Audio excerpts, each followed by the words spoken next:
खुदा उनके पाक कलाम में से पढ़ेंगे। करंथियों के नाम पौलुस रसूल का पहला ख़त, उसका 10वां बाब और उसकी 14वीं आयत से 22वीं आयत तक। पहला करंथियों का ख़त, उसका 10वां बाब 14वीं आयत से लिखा है, इस बाब से ऐ मेरे प्यारो, बुत परस्ती से भागो। मैं अक्लमंद जानकर तुमसे कलाम करता हूँ, जो मैं कहता हूँ तुम आप उसे परखो। वो बरकत का प्याला जिस पर हम बरकत चाहते हैं, क्या मसीह के खून की शराकत नहीं? वो रोटी जिसे हम तोड़ते हैं, क्या मसीह के बदन की शराकत नहीं? क्योंकि रोटी एक ही है, इसलिए हम जो बहुत से हैं एक बदन हैं, क्योंकि हम सब उसी एक रोटी में शरीक होते हैं। जो जिस्म के एतबार से इसराइली हैं उन पर नज़र करो। क्या कुर्बानी का गोश्त खाने वाले कुर्बानगाह के शरीक नहीं? बस मैं क्या ये कहता हूँ कि बुतों की कुर्बानी कुछ चीज़ है या बुत कुछ चीज़ है? नहीं, बल्कि ये कहता हूँ कि जो कुर्बानी गैर कौमें करती हैं, शयातीन के लिए कुर्बानी करती हैं, ना कि खुदा के लिए। और मैं नहीं चाहता कि तुम शयातीन के शरीक हो। तुम खुदावंद के प्याले और शयातीन के प्याले दोनों में से नहीं पी सकते। खुदावंद के दस्तरखान और शयातीन के दस्तरखान दोनों पर शरीक नहीं हो सकते। क्या हम खुदावंद की गैरत को जोश दिलाते हैं? क्या हम उससे जोरावर हैं? खुदावंद की बरकत उसके पाक कलाम के पढ़े और सुने जाने पर आमीन। कहा जाता है कि ये खत करंथस की कलीसिया को उस वक्त लिखा गया जब पौलुस रसूल इफसस में था, और इफसस की मुनादी का काफ़ी हिस्सा गुजर चुका था। उसने वो जंग अरतमस के ख़िलाफ़ और जादूगरों के ख़िलाफ़ जीत ली थी। इफसस वो शहर है जहाँ उसने एक बाइबल स्कूल बनाया था। इफसस वो शहर है जहाँ वो घर घर सिखाने से नहीं झिझका था। और इफसस की कलीसिया मेरे ख्याल से उसकी खिदमत की सबसे मुश्किल तरीन कलीसिया थी जिसको उसने कायम किया था। और वहाँ बैठकर, यानी इफसस में बैठकर, उसने करंथस की कलीसिया को खत लिखा था और कहा था, मैं ईद पैंतीकोस तक यहीं रहूँगा। मेरे लिए एक कारामंद दरवाज़ा खुला हुआ है, लेकिन मुखालफत बहुत है। और इस खत को पढ़कर आप अंदाज़ा लगा सकते हैं कि पौलुस इफसस में क्या कुछ फील कर सकता था। आज का जो मैसेज है, पिछले जो हमारे पैगामात थे ज़बूर 23 पर 4 पैगामात, उनका तसलसल है। पीछे हमने कुछ फिजिकल बातें की हैं, आज की बातें रूहानी बातें हैं, और आज भी एक दस्तरखान की बात है। और पहले जब हम कह रहे थे कि पिछली क्लास में या पिछले लेक्चर में कि जो भेड़ें चरवाहे के साथ हरी हरी चरागाहों पर नहीं गई, जिन्हें राहत के चश्मों पर जाने का मौका नहीं मिला, जो उसके नाम की खातिर रास्तबाजी की राहों पर नहीं गई, जिन्हें मौत के साए की वादी में से गुजरने का मौका नहीं मिला, जिनके लिए चरवाहे ने दुश्मन के रूबरू दस्तरखान नहीं सजाया, या जिन्हें अपने चरवाहे के ऐसा और लाठी से तसल्ली नहीं मिलती, जिनके साग पर तेल मला नहीं गया, वो ये नहीं कह सकती कि यकीनन भलाई और रहमत उम्र भर मेरे साथ रही। तो आज का जो मैसेज है, मैंने अर्ज किया, उसी बात के तसलसल में थोड़ा पीछे पड़े अगर 14वें बाब के आगाज से, तो ये एक तरह की तारीख है जो उसने बयान की इसराइलियों के बारे में। और वो कहता क्या सब के सब बादल के नीचे नहीं थे? क्या सब के सब समुद्र में से नहीं गुजरे? क्या सब के सब ने उस बादल और समुद्र में मूसा का बपतिस्मा नहीं लिया? लेकिन सब के सब क्या हुए? सब से खुदा राजी नहीं हुआ। ज़्यादातर बियाबान में ढेर हो गए। सारी बातें करते हुए वो कहता है, तुम किसी ऐसी आजमाइश में नहीं पड़े जिसमें खून बहा। अब्रानी को भी उसने लिखा, और यहाँ वो कहता है कि खुदा तुम्हें किसी ऐसी आजमाइश में नहीं डालता जो तुम्हारी बर्दाश्त से ज़्यादा हो। ये सारी बातें करते हुए वो कहता है, इस सबब से, ठीक है जी, पीछे तारीख है, इस सबब से, यानी इसराइली की तारीख है, कलीसियाई तारीख है, और फिर वो कहता है इस सबब से ऐ मेरे प्यारो बुत परस्ती से भागो। और क्या वो उनको बताता है? बाज बियाबान में ढेरे हुए क्यों? क्योंकि वो खुदा के खिलाफ बुर आए थे। हमने इस पर पूरा एक वीडियो बनाया है कि अगर हम खुदा का नाम बेफायदा लेते हैं तो आपको जवाब देना पड़ेगा। बल्कि बेफायदा तो बहुत दूर की बात है, अगर आप अपने खुदा के नाम का सही तलफ़्ज़ भी अदा नहीं करते तो आपको जवाब देना पड़ेगा। और हमने खरूज की किताब में से मुनादी की थी कि खुदा कहता है जो मेरे नाम से दावत रखते हैं मैं उनको बाप दादा की बदकारी की चौथी पुश्त तक सजा देता हूँ, दावत रखने की सजा। और ये सारी बातें करते हुए मैंने अर्ज़ किया कि वो तारीख बयान करता है इस सबब से, यानी जो पीछे हो चुका उसकी वजह से, इस सबब से ए मेरे प्यारो क्या करो, बुत परस्ती से भागो। क्या मतलब हुआ? बिली ग्राहम कहता है हर वो चीज़, बिली ग्राहम बड़ा नाम है हमारी दुनिया का, बेशक अभी वो दुनिया में नहीं है, हर वो चीज़ जो खुदा और आपके बीच में आ जाती है बुत है। ठीक है जी। और मुझे उम्मीद है कि, बल्कि मुझे पक्का यकीन है कि सब ज़्यादातर लोग मेरी बात से इत्तेफाक नहीं करेंगे। क्यों? क्योंकि हमारी बातें उन्हें पसंद नहीं आती। और आप अपनी ज़िंदगी में देख लें जितनी भी गुजर चुकी है, हर वो बात जो मेरे और खुदा के बीच में आ जाती है वो बुत है। और यीशु मसीह ने भी कहा था अगर कोई मेरे पीछे आना चाहे और अपने घर वालों, माँ बाप, बहन भाइयों, बीवी, खेत से ज़्यादा मुझे प्यार नहीं करता तो मेरे लायक नहीं। और यही बातें हैं मैंने अर्ज़ किया पिछले 33 वर्ष में, ये मेरी मुनादी का 34वां साल है, हमने लोगों से की और उन्हें खालस तौर पर इंजील सिखाना चाहिए और खालस तौर पर यीशु के पीछे आने की दावत दी और चाहा कि वो आएँ, और यही हम भुगत रहे हैं। और वो कहता है बुत परस्ती से भागो। और क्यों भागो? आगे एक बड़ी खास बात वो करता है, मैं अक्लमंद जानकर तुम्हें कह रहा हूँ, अक्लमंद जानकर। तो अगर आप अक्लमंद नहीं हो तो फिर नहीं कह रहा, सीधी बात। अक्लमंद जानकर तुमसे कलाम करता हूँ और जो मैं कहता हूँ तुम आप उसे क्या करो, परखो। तो ये सारी बातें कह के वो बात का आगाज क्या कहाँ से करता है? यीशु मसीह के दस्तरखान से। तो क्या कहता है? वो बरकत का प्याला जिस पर हम बरकत चाहते हैं, क्या मसीह के खून की शराकत नहीं? वो रोटी जिसे हम तोड़ते हैं, क्या मसीह के बदन की शराकत नहीं? क्योंकि रोटी एक ही है, इसलिए हम जो बहुत से हैं एक बदन हैं, क्योंकि हम सब उसी एक रोटी में शरीक होते हैं क्योंकि हम उसी एक रोटी में शरीक होते हैं। यहाँ पर एक बात है, फिर अगली बात शुरू होती है। तो पिछली बातें, पिछली तारीख बयान करके, जैसे मैंने अभी अर्ज किया, वो कहता है कि वो बियाबान में ढेर हो गए। क्यों? क्योंकि खुदा के खिलाफ बुर रहे थे ना, पर उन्होंने वो एक रोटी खाई थी और एक रोटी हमारे पास है। उन्होंने एक ही चट्टान से पानी पिया था जो यीशु थी, और वो चट्टान हमारे लिए। तो एक तरह से नसीहत कर रहा है, एक तरह से उन्हें सिखा रहा है दोबारा, अक्लमंद जानकर कि तुम अक्लमंद हो इसलिए मैं तुम्हें ये कह रहा हूँ। सो आज के पैगाम में कुछ बातें हैं जो मैं आपके सामने रखूँगा कि खुदा हमें आज के कलाम के वसीला से पिछली बातों के सलसल के साथ क्या सिखाना चाहता है। सो पहली बात अभी हमने पढ़ी, वो क्या कहता है? तुम परखो मेरी बातों को, ऐसे ही मेरी बातें मत मान लो। और मुझे लगता है जैसे आज की दुनिया पौलुस रसूल के खिलाफ है, उस वक्त की दुनिया भी बड़ी खिलाफ थी। ठीक है, वो कहते हैं कि जब ये लिखता है तब तो बड़ी अच्छी बातें लिख देता है, पर जब बोलता है तो लचर बातें लगती हैं। लचर समझते हैं ना? पौलुस को कहते थे लचर, नहीं बेहुदा बातें। तो कहते परखो मेरी बातों को। और क्या परखो जी? वो प्याला जिस पर हम बरकत जाते हैं, क्या मसीह के लहू की शराकत नहीं? वो रोटी जिसे तोड़ते हैं, क्या यीशु के बदन की शराकत नहीं? परखो तो है। फिर अगली बातें वो करता है इन बातों के बाद। तो पहली बात क्या है जी, जिस पर अभी हम गुफ्तगू कर रहे हैं? बुत परस्ती से भागो। और बुत परस्ती से भागने में पहली बात क्या है? अपने आप को परखो। 4 बातें हैं जो हम करेंगे आज की इस इबादत में कि बुत परस्ती से भागना क्यों जरूरी है। बुत परस्ती ये है कि हर वो चीज़ जो मेरे और खुदा के बीच में आ जाती है। और अगर हम नहीं भागते तो हम कभी भी ना तो इस मेज़ में आ सकते हैं सही तरह, और मेज़ में सही तरह नहीं आएंगे तो फिर जवाब देंगे, और ना ही हम आगे जाएंगे कभी। तो पहली बात वो क्या कहता है? परखो। और परखने में मैंने कहा 2 बातें उसने कही, एक बरकत का प्याला है, एक वो रोटी जो तोड़ी जाती है। कि जिस बदन और लहू में हम आते हैं, क्या हम ये समझ कर आते हैं कि ये यीशु का था? हम तो लामती तौर पर इसको मनाते हैं, ये यीशु मेरे लिए मरा, यीशु ने अपना लहू मेरे लिए बहा दिया, यीशु का बदन मेरे लिए तोड़ दिया गया। क्या परखते हैं अपने आप को?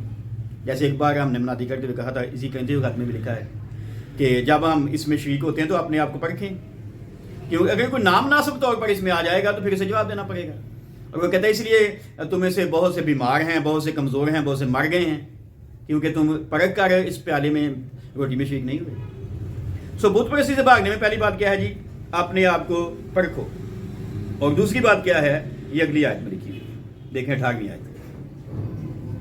جو جسم کے اعتبار سے اسرائیلی ہیں ان پر نظر کرو، کیا قربانی کا گوشت کھانے والے قربان گاہ کے شریک نہیں؟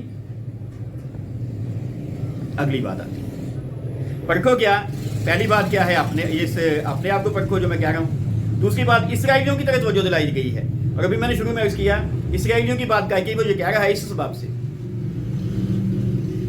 ان پر نظر کرو جو جسمانی طور پر اسرائیلی ہیں۔ کیا جب وہ قربانی چڑھاتے ہیں تو کیا قربان گاہ کے عمل میں شریک نہیں ہیں؟ کیا خیال نہیں ہے؟ بالکل ہے۔ تو تم جب اس میں شریک ہوتے ہو کیا تم اس میں شریک نہیں ہو؟ تم الگ تو نہیں ہو نا۔ سو دوسری بات میں نے عرض کیا ان کی طرف توجہ دلاتا ہے جو جسم کے اعتبار سے اسرائیلی ہیں۔ سو دو باتیں کر کے، ایک مسیحی دسترخوان کی، ایک اسرائیلی دسترخوان کی بات کر کے وہ تیسری بات کرتا ہے، میں مختصر طور پر بیان کرنے کی کوشش کر رہا ہوں۔ اور تیسری بات کیا ہے؟ آئیے اگلی آیت میں دیکھتے ہیں، کیونکہ خط لکھنے کا جو مقصد تھا پچھلی بات نے کہا کہ وہ یہاں بیان کر رہا ہے۔ دیکھیں 19ویں آیت، پس میں کیا یہ کہتا ہوں کہ بتوں کی قربانی کوئی چیز ہے یا بت کوئی چیز ہے؟ نہیں، بلکہ یہ کہتا ہوں کہ جو قربانی غیر قومیں کرتی ہیں شیاطین کے لیے قربانی کرتی ہیں، نہ کہ خدا کے لیے، اور میں نہیں چاہتا کہ تم شیاطین کے شریک ہو۔ یہ دو باتیں کر کے تیسری بات کر رہا ہے، ایک طرح سے تمہید باندھی ہے، ایک مسیحی دسترخوان ہے، ایک اسرائیلی دسترخوان ہے، دونوں کا بیان کر کے وہ کہتا ہے میں تمہیں یاد دلا رہا ہوں، عقل مند جان کر تم سے کہہ رہا ہوں کہ تم اگر اسرائیلیوں سے سبق سیکھ سکتے ہو، مسیحی دسترخوان پہ آتے ہو، یہ باتیں تمہیں یاد رہنی چاہیے، تو ان دونوں باتوں کو مدد رکھتے ہوئے تمہیں پھر دوسری جگہ پر جانے سے اپنے آپ کو روکنا چاہیے، دوسرے دسترخوان پر جانے سے روکنا چاہیے۔ اور دوسرا ضروری نہیں ہے پولس کے الفاظ میں کہ کوئی اسپیشل قربانی والا دسترخوان ہی ہو، جیسے ہم زبور میں گاتے ہیں کھاوا نہ انہوں نے سوادلے کھانے، یا دانیل کی کتاب پر ہم نے تفصیل پڑھی ہوئی ہے، تو دانیل اور اس کے ساتھیوں نے جس کھانے سے اعتراض کر دیا تھا، ضروری نہیں تھا کہ وہ جس طرح کی قربانیاں عید پہ ہوتی ہیں وہ قربانیاں تھیں، روزمرہ زندگی کی باتیں تھیں، پر انہوں نے کہا جی ہم نہیں کھائیں گے۔ تو روزمرہ زندگی میں بھی ضروری نہیں کہ جب ہم شاعربانی میں آتے ہیں تب ہمیں پریز کرنا ہے باقی باتوں سے، یا اور کوئی تہوار آتا ہے تو اس طرح کی باتیں آتی ہیں ہمارے سامنے تب ہمیں پریز کرنا ہے، بلکہ ہر ایک زندگی کے ہر ایک لمحے میں۔ پچھلی بات ہم بات کر رہے تھے کہ بھلائی اور رحم کے فرشتے ہر روز میرے ساتھ رہیں گے، تو ہر روز اگر چاہتے ہیں آپ کہ وہ بھلائی اور رحم کے فرشتے آپ کے ساتھ رہیں تو پھر ہر روز آپ کو پریز کرنا ہوگا، ٹھیک ہے۔ سو زیادہ بات لمبی میں نہیں کر رہا کیونکہ ہم لیکچر دے رہا ہوں، ہم اسٹڈی نہیں کر رہے۔ تو اگلی بات پہ آتے ہیں، اگلی بات دیکھیں اگلی آیت میں ہے، یہ ہے 21ویں آیت، تم خداوند کے پیالے اور شیاطین کے پیالے دونوں میں سے نہیں پی سکتے۔ خداوند کے دسترخوان اور شیاطین کے دسترخوان دونوں پر شریک نہیں ہو سکتے۔ چوتھی بات آ گئی، اس نے ان کی توجہ دلائی کہ ادھر نہیں جانا، جو کوئی آپ کی قربانی کے علاوہ کوئی اور قربانی ترتیب دیتا ہے وہ خدا کے لیے نہیں ہے، ضروری نہیں وہ مذہبی بات ہو، وہ معاشرتی بات بھی ہو سکتی ہے۔ تو کوئی بھی معاشرتی ہو خواہ مذہبی ہو جو اس قربانی کے مقابلے میں آ جاتی ہے، جو عشائر بانی جسے ہم کہتے ہیں، خداوند کا دسترخوان کہتے ہیں، یوکرسٹ کہتے ہیں، تو وہ بت ہے، اور وہ کہتا ہے میں نہیں چاہتا تم اس میں شریک ہو۔ اور یہاں وہ اگلی بات ہم نے پڑھی، وہ کہتا ہے تم شیاطین کے پیالے ہیں، شیاطین کے دسترخوان۔ بہت سے لوگ مجھے کہتے ہیں کہ دیکھو جی کوئی اور کرتا ہے تو شیاطین کا کیسے، وہ تو بات کرتے ہیں۔ میں نے کہا بھائی میں تھوڑی کہہ رہا ہوں، یہ انجیل کہہ رہی ہے۔ کوئی بھی ایسی چیز جو اس قربانی کے بالمقابلہ جاتی ہے، جو یسوع کی ہے، تو پھر وہ شیاطین کے لیے ہے، خدا کا پاک کلام کہہ رہے ہیں، مانے نہ مانے آپ کی مرضی۔ تو وہ کہتا تم نہیں کر سکتے، نہ شیاطین کے دسترخوان پر آ سکتے ہو، نہ شیاطین کے پیالے میں سے پی سکتے ہو۔ پر ہم تو ایسا کرنا چاہتے ہیں نا جی، کرتے بھی رہتے ہیں۔ اور پھر آخری بات وہ کرتا ہے आखिरी आयत 22 आयत, क्या हम खुदामंद की गैरत को जोश दिलाते हैं, क्या हम उसे जोर आवर हैं। गैरत को जोश दिलाने का क्या मतलब? जैसे उसने इसराइलियों के साथ किया था, क्या वो आप चाहते हैं आपके साथ भी करे? बियाबान में ढेर हो गए, अक्सरों से खुदा राजी नहीं हुआ। ठीक है, क्या आप चाहते हैं आपके साथ भी ऐसा हो? अगर आप चाहते हैं आपके साथ ऐसा ना हो तो फिर आपको इस दस्तरखान की कदर करना होगी। वो दस्तरखान जो दुश्मन के रूप में उस भी सजा दिया जाता है, पर उस पर वो आ सकता है जिस पर मलकियत की निशानी लगी। ठीक है, वो आ सकता है जिसके सर पर तेल मला गया है, दूसरा नहीं आ सकता। हम समझते हैं, एक और बात मैं यहां करना चाहता हूं कि अगर हमने तौबा की, अगर हमने बपतिस्मा ले लिया, अच्छी बात है, तो हम इस दस्तरखान पे आ सकते हैं, बिल्कुल आ सकते हैं। लेकिन स्टेप बाय स्टेप बातें अभी बहुत आगे चली गई हैं। ठीक है, और अगली बात जो हमने पढ़ी ज़बूर में से कि तेल मला गया है, तो ये बहुत बात की बात है। यानी तौबा, ईमान, पानी का बपतिस्मा, नौज़ादगी, नई पैदाइश, पाकरू का बपतिस्मा, पाकरू की मामूरी, खुदा को बाप कहने का हक और रास्तबाजी। उसके बाद अगला जो मरला है वो है मखसूसियत, मसा, मामूरी पाकरू की। और फिर उसके बाद और अगली बातें आती हैं कि फिर पाकरू का फल के बाद नेमत आती है। किसी दिन हम इस पर भी बात करेंगे, क्योंकि हमारा एक ही सा, बल्कि शायद दो ही से, जैसे भी मुमकिन हो एक ही सा या दो ही सा, हम उस पर बात करने वाले हैं कभी।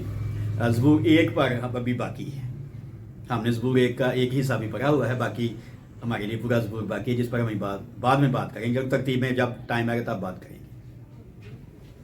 सो आज का मैसेज जो है हमें क्या सिखाता है कि पुरानी एक तारीख है, एक नई तारीख है, और इन दोनों मिसालों के बाद हमारी मसीही कलीसियाई तारीख है। और मसीही कलीसियाई तारीख ये है कि अगर हम इस दस्तरखान पर आते हैं तो फिर दूसरे से हमें बचना चाहिए। वो कहता है, मैं कहता हूं तुम बचो। और अगर नहीं ऐसा करते तो क्या कहता है, क्या हम खुदा की गैरत को जोश दिलाते हैं, क्या हम उसे जोर आवर हैं। और मेरे ख्याल से जो बड़ी आज़ादी से आम बंदे भी और खादमीन भी कह देते हैं, जी लाएं जी हमारे लिए सब कुछ, हम खा लेते हैं, क्या होता है, हमें कुछ भी नहीं होता। फिर उन्हें याद रखना चाहिए कि आप खुदा को चैलेंज कर रहे हैं। और अबरानी में लिखा है, जिंदा खुदा के हाथों में पड़ना हौलनाक बात है, क्योंकि हमारा खुदा जो है वो जी भस्म करने वाली आग है। सो आज का कलाम एक तरह की आप कहें कि हमारे लिए याद दहानी है। और आइए आज का हासिल कलाम पढ़ते हैं। ज़बूर 141 उसकी 4थी आयत, एहनाम अव्वल में से ज़बूर 141 और उसकी 4थी आयत। देखें वो क्या कहता है। यहाँ सिर्फ खाने पीने की बातें नहीं हो रही, और भी बहुत कुछ है। ये दाऊद का ज़बूर है। ज़बूर 141 4थी आयत कहती है, मेरे दिल को किसी बुरी बात की तरफ माइल ना होने दे कि बदकारों के साथ मिलकर शरारत के कामों में मसरूफ हो जाए, और मुझे उनके नफीस खाने से बाज रख। सो सिर्फ खाने पीने की बात नहीं है जी, क्या बात है, किसी बुरी बात की तरफ माइल भी ना होने दे। और बदकार जब माइल हो जाएंगे तो क्या होंगे, बदकारों के साथ मिलकर फिर शरारतों में मसरूफ हो जाएंगे। और एक बात ये उसने की, दूसरी बात उसने की कि उनके नफीस खाने से बाज रख। ठीक है, जब हम दूसरे लोगों के साथ अपने तल्लुकात बढ़ाते हैं मुआशरती तौर पर, कि कल मुकामी पे आ सकता है जी किसी ने, तो उन तल्लुकात में क्या होता है, बाज़ औक़ात बहुत सी ऐसी सरगर्मियों में जाना पड़ता है जो शायद पहले हम ना जाना चाहते हैं, चाहते ना चाहते हुए, ठीक है ना, तो हम चले जाते हैं। और फिर जब जाते हैं तो अगला स्टेप आता है, वो है दावत, खाना पीना। तो ज़ाहिर होना ही ज़िंदगी है। हमारी तरफ कोई आए, हम किसी की तरफ जाएं, तो ज़ाहिर है जो खाने पीने का मामला तो होंगे, सादा हो या नफीस जैसे भी हो। تو پھر وہ کہتا ہے نفیس کھانے، یعنی یہاں کوئی برے کھانوں کی بات نہیں ہو رہی، نفیس کھانوں کی بات ہو رہی ہے. پر نفیس کھانے لے کے کون آ رہا ہے؟ دوسرا شخص جو آپ کا حامی مان نہیں، وہ تو نفیس کھانوں سے بھی وہ منع کر دیا گیا. جی دیکھیں یہاں کوئی قربانی کی بات نہیں ہوگی. ٹھیک ہے، تو اس لیے ہم زبور میں گاتے ہیں کھاوانا انہوں نے سوادلے کھانے. اور یہ بات پڑھ کر میں بہت حیران ہوا، ابھی شاید ہوں، کہ یہاں تک بھی ہمیں اپنے آپ کو بچانا ہوگا. کیوں؟ کیونکہ پولس کہتا ہے فریب نہ کھاؤ، بری صحبتیں اچھی عادتوں کو بگاڑ دیتی. ٹھیک ہے، اب ایک بری صحبت کا شکار ہوگی اور اس کی عادتیں خراب ہو گئی. ایسے بھری پڑی ہے بائبل ان ایسی مثالوں سے. اور میں اکثر کہتا ہوں، آپ کے سامنے ابھی بھی کہہ رہا ہوں، کہ جو بڑے سورما ہوتے ہیں جو کبھی ہارتے نہیں ہیں، پچھلی بھی کلاس میں یہ بات کر رہا تھا، تو وہ اپنی ہی کسی غلطی کی وجہ سے ہار جاتے ہیں کئی بار، یا اپنے ہی کسی عزیز قریبی دوست کی غداری کی وجہ سے ہار جاتے ہیں. دشمن ان کو نہیں ہرا سکتا. تو ایک مسیحی بھی زیادہ تر اپنی ہی وجہ سے ہار جاتا ہے. وہ ان لوگوں کو اپنے قریب آنے دیتا ہے جو اس کے قریب نہیں ہونے چاہیے. سو آج کا کلام ہمیں سکھاتا ہے جی کہ وہ کیا کہتا ہے، اس سبب سے پرانی تاریخ کے ساتھ کیا کرو جی، بت پرستی سے بھاگو. سو کھانے کی بات نہیں ہے، فیلوشپ کی بات بھی ہے، یہ بھی بت پرستی میں آ جاتی ہے. جب خدا کی آواز کی سننے کی بات آتی ہے تو ہم وہ چھوڑ دیتے ہیں اور دوسری سرگرمی میں چلے جاتے ہیں، تو بت پرستی ہو گئی جی، مانے نہ مانے. ٹھیک ہے. اور پچھلی کلاس میں نے بلکہ پچھلے لیکچر میں ذکر کیا تھا، تو ایک بھائی نے مجھے کہا جی تسی بڑی سخت گلاں کیتیاں. تو میں نے کہا کیا سخت بات تھی؟ تو اس نے کہا جی آپ نے جو کہا ہے کہ جب آپ کو چرچ کی دعوت دی جاتی ہے تو سارے لوگوں جو چرچ کی دعوت دی جاتی ہے انہوں نے موت پی جاتی، تسی سخت گل کرتی. تو میں کہا نہیں پہ نہیں موت، پنجابی چ انجی کہتے ہیں کہ جب ہم دعوت کو اگنور کرتے ہیں خدا کی، تو جیسے وہ کہتا ہے میں خوش ہوا جب مجھے کہنے لگے آؤ یہوہ کے گھر چلیں. تو جب ہم کسی کو کہتے ہیں تو لوگ بہانے تو موت ہی پہنتی ہوگی. تو آج بھی بہت سی بات لوگوں کو ہو سکتا ہے موت پہ، یعنی وہ میری بات سے ناراض ہو جائیں، لیکن یہ پاک کلام کہہ رہا ہے جی کہ بت پرستی سے بھاگو. میں آخر میں پھر بلی گراہم کا قول دہرانا چاہتا ہوں. وہ کہتا ہے کہ ہر وہ بات، ہر وہ شخص، ہر وہ چیز جو آپ کے اور خدا کے بیچ میں آ جاتی ہے بت ہے.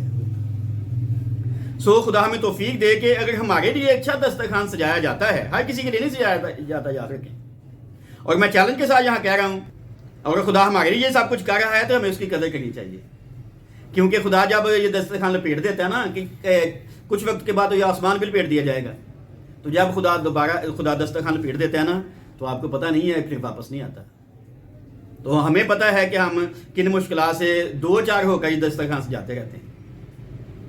بہت سے لوگوں نے ہمیں منع کیا، زبانی منع کیا، سختی کے ساتھ منع کیا، جادو کر کے منع کیا، پر ہم بھی پھر بھی سجاتے رہتے ہیں. تو پاک کلام جو آپ کے سامنے رکھا جاتا ہے، دسترخوان سجتا ہے، اس کی قدر کیجیے.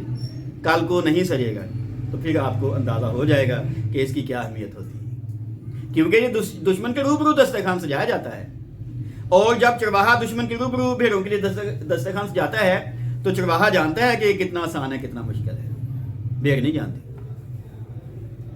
یا راحت کے چشموں کے پاس لے کے جانا یا موت کے سائے کی وادی میں سے نکال کے لے کے آنا، یہ اتنا آسان کام نہیں ہے. بہرحال آج کا کلام پھر ہمیں سکھاتا ہے، میں دوبارہ آپ کے سامنے کہہ رہا ہوں کہ ہم اپنے آپ کو پرکھ سکتے ہیں.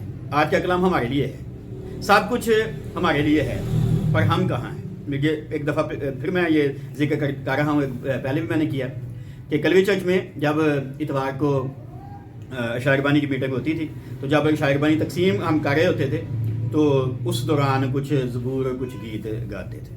ٹھیک ہے، یہ ایک گیت تھا، مسیح میں نے پایا ہے ایک موتی بے شبہ، وہ لاکھوں میں پیارا اس جیسا اور کہاں. اس طرح کے اور گیت گاتے تھے. اور یہ گیت تھا، اس کے یہ جملے تھے کہ جو کہ یسوع نے میرے لیے کیا، اس نے اپنا آپ دے دیا، اپنی جان دی، سب کچھ. تو جملہ یہ تھا کہ یہ سب کچھ تو نے پایا ہے، پر تو کیا لایا ہے. اور ایک اور گیت ہے، آپ نے بھی سنا ہوگا، یا یسوع کو اپنا لے تو، یا کہہ دے اسے پیار نہیں، جو کچلا گیا تیری خاطر، کیا وہ بھی تیرا دلدار نہیں. تو آج کا میسج اس بات پر ہے کہ وہ چرواہا جو اتنی مشکلات سے گزر کر ہمارے لیے دسترخوان سجاتا ہے، کیا ہم اس کے ساتھ جائیں گے یا جب دسترخوان سج گیا ہے تو آپ کہیں نہیں میں تو کسی اور دسترخوان سے جانا جی. تو وہ کہہ رہا ہے کہ پچھلے لوگوں کو یاد کر لو، اسرائیلیوں کو، انہوں نے ٹھوکر ماری تھی دسترخوان کو تو کیا حال ہو گیا تھا. اور دوسری بات یہ کہ تم خدا کے دسترخوان کے بعد دوسرے دسترخوان پر نہیں آ سکتے، اور اگر ایسا کرتے ہو تو تم خدا کی غیرت کو جوش دلاتے ہو، اور تم اس سے زور آفر بالکل نہیں، کیونکہ مخلوق کبھی خالق سے بڑی نہیں ہوتی. خدا ہم اس کلام کے وسیلے سے برکت دے اور عمل کرنے کی توفیق دے. آمین.